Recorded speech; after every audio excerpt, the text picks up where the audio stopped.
말씀 앞에 섰던 여룻바알이죠. 기드온도 어느 순간에 이 땅의 것을 추구했습니다. 기드온은 내가 내 인생의 주인 왕이 되지 않겠다라고 오직 하나님만 왕이시다고 선포했지만 그의 삶을 보면 이 땅의 것을 추구했습니다. 자신을 위해 에봇을 만들고 여러 아내와 결혼하여 아들만 70명이었습니다.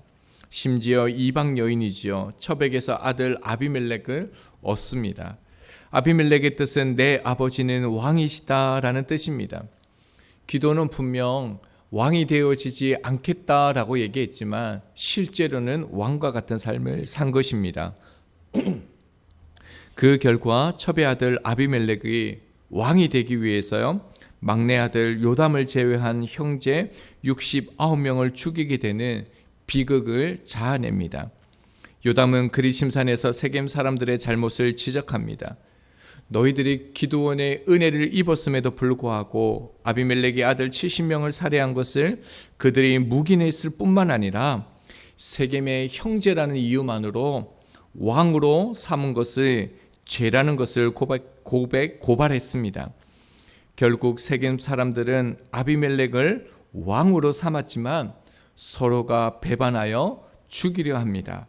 자, 22절을 보면요, 아비멜렉이 이스라엘을 다스린 지 3년이라고 기록되어져 있습니다. 그가 왕권을 잡은 지 3년이 되었을 때 하나님의 심판, 즉 아비멜렉에 대한 그 죄에 대한 하나님의 심판이 시작되었다라는 것을 말합니다.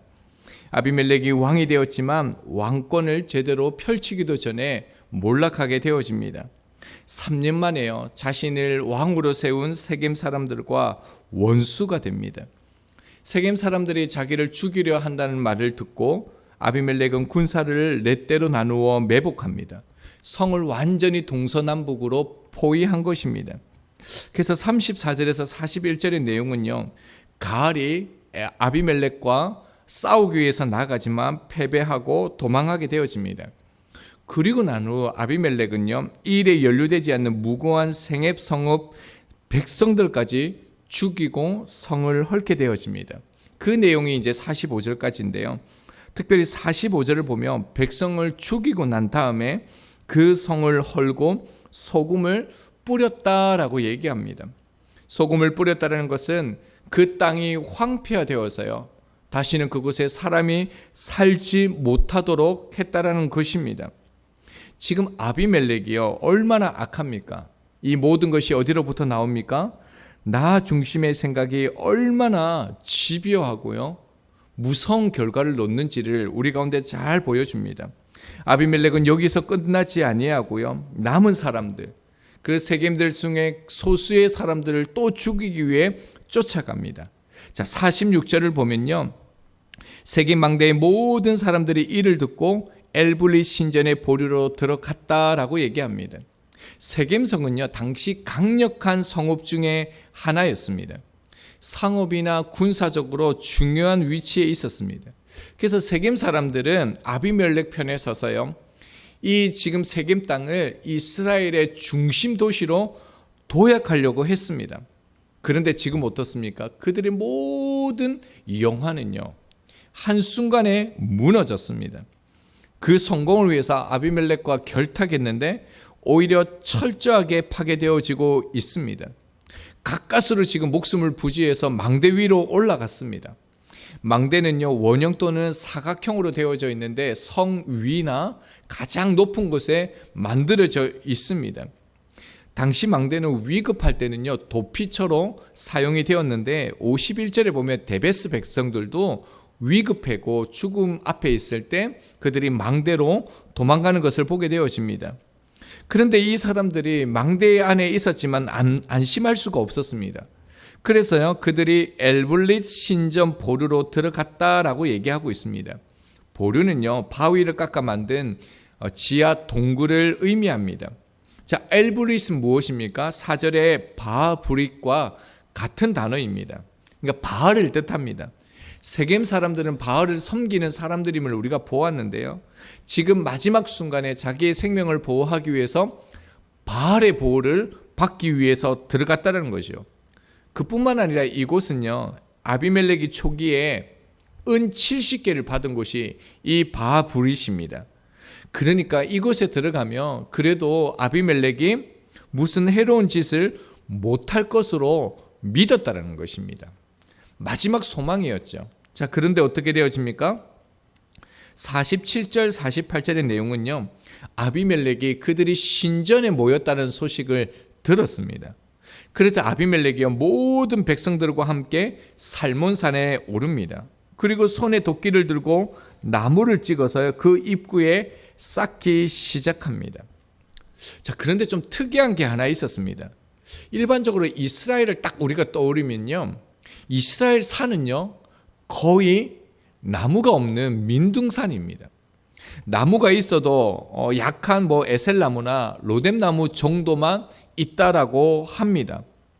그런데 엘볼릿 그 신당의 입구에 그 나무를 쌓아서 불을 내어서 사람을 다 죽일 정도로 나무를 구하기 힘들었을 텐데 어떻게 나무를 구할 수 있었을까요? 하나님이 준비하신 것이죠. 하나님이 심판하실 수 없는 상황은 없습니다. 자, 그래서 어떤 일이 일어납니까? 49절을 보면요, 이 내용은 앞에 요담이 15절에서 했던 내용이 그대로 일어납니다. 요담의 우하에서 가시나무가 자신을 배신하면 어떻게 됩니까? 불로 너희를 삼킬 것이다 라고 얘기했습니다. 실제로요, 아비멜렉은 자신의 그늘을 배반한 세겜 사람들을 불로 모조리 태워 죽입니다. 세겜 사람들은 자기들의 생명을 지켜줄 것으로 믿었던 우상에게요, 처참히 죽어갔습니다. 사탄은요, 반드시 우리에게 좋은 그늘을 주지만 사망으로 이끕니다. 혹시 요즘에 돼지고기도 미디움으로 먹는 거 아세요? 굉장히 부드럽게 육즙 좋게 피 흘리면서 이렇게 먹습니다.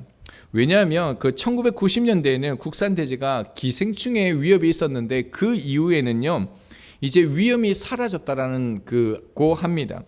만일 하나요 기생충이 있다 하더라도요 63도에서 3분만 가열하면 모든 것이 사멸한다고 합니다.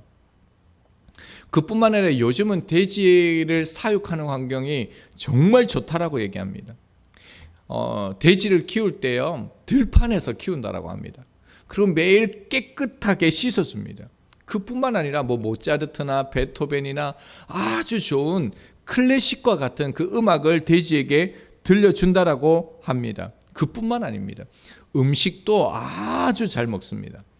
자, 왜 이렇게 합니까? 왜 이렇게 좋은 음악, 좋은 환경, 좋은 것들을 돼지에게 줍니까? 깨끗하게 잡아먹으려고요. 육질이 좋게 탄력 있게 건강하게 잡아먹기 위해서라는 겁니다. 마귀는 결국 우리에게 좋은 것을 주고요, 좋은 그늘을 주고 사망으로 인도한다는 것을 잘 보여줍니다. 아비멜렉은요 자기 생각을 멈추지 않습니다. 야망을 멈추지 않습니다.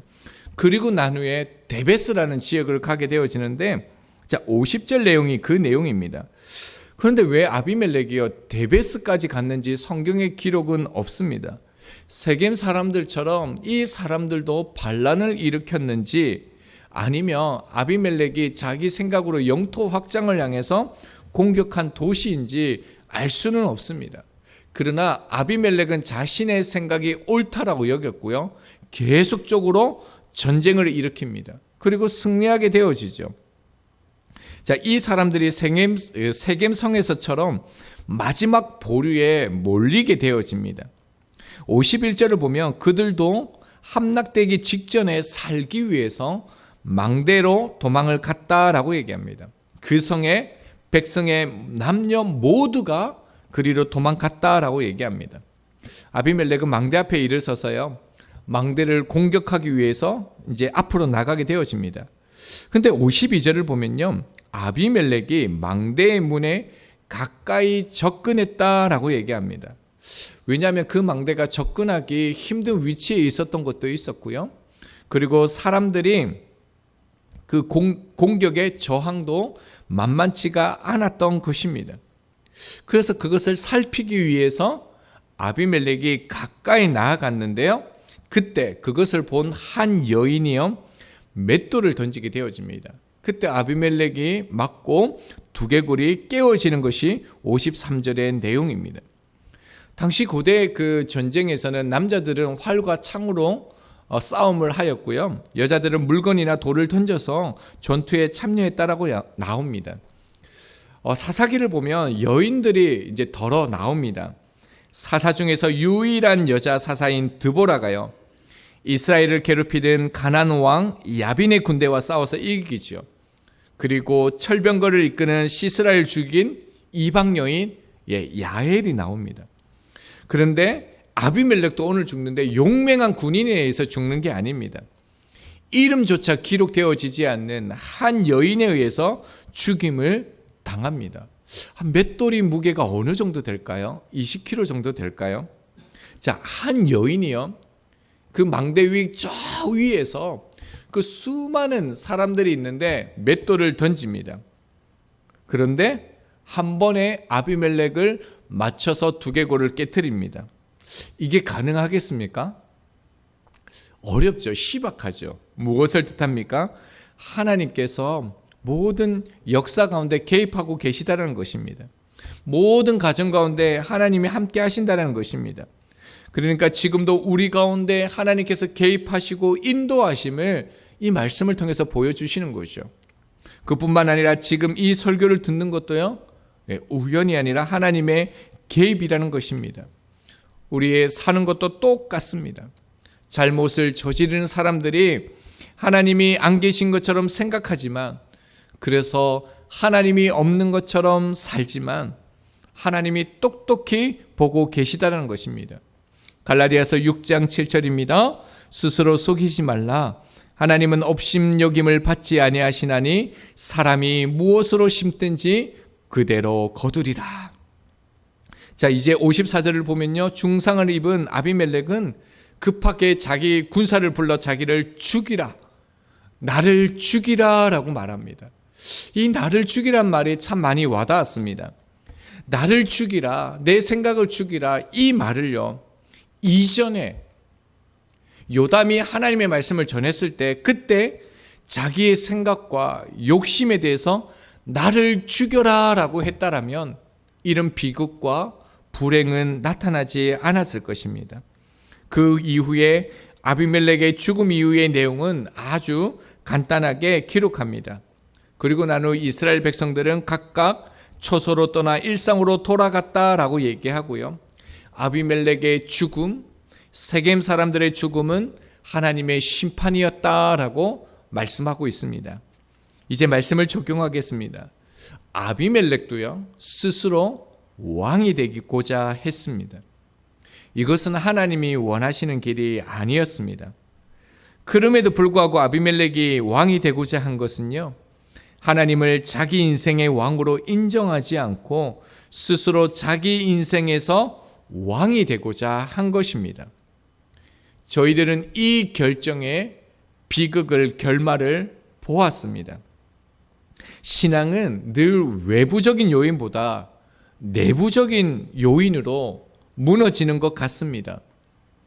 여러분, 하나님의 말씀 앞에요, 하나님을 위해서 살아갈 때 누가 나를 가장 힘들게 하든가요? 가장 어려운 대상이 어떤 것이든가요? 바로 나 자신입니다. 나 자신이랑 타협하다가요, 신앙이 무너졌다라는 겁니다. 하나님 능력 앞에서 가장 큰 장애물은 믿음 없는 내 자신입니다. 절망적인 상황도요, 냉혹한 현실도 끊임없이 나를 지치는 것은 그런 것들이 아니라요, 환경이 아니라 상황이 아니라요, 바로 믿음 없는 우리 자신이라는 것입니다. 이스라엘 백성들은 하나님의 기적과 역사로 출애굽하여서요, 400년 동안, 약 430년 되겠죠, 그 고통의 시간 가운데 출애굽하여서 참된 자유를 얻습니다. 민수기에 보면요, 20세 이상 남자만 60만 1730명입니다. 그런데 가나안 땅에 들어간 사람은 몇 명입니까? 계산을 해보면요, 60만 1728명 남자만요. 빼고요.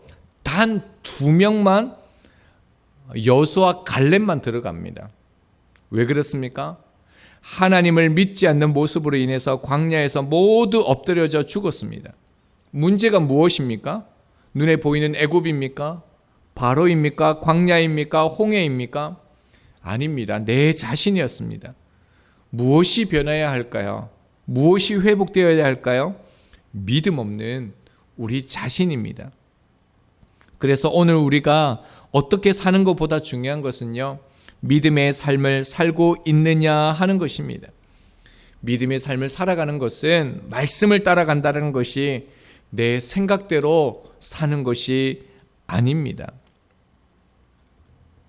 저는 이 말씀 앞에서 이 말씀이 세상 사람들을 향하는 것이 아니라 우리가 아비멜렉이고 우리가 세겜 사람들이라는 것을 느꼈습니다.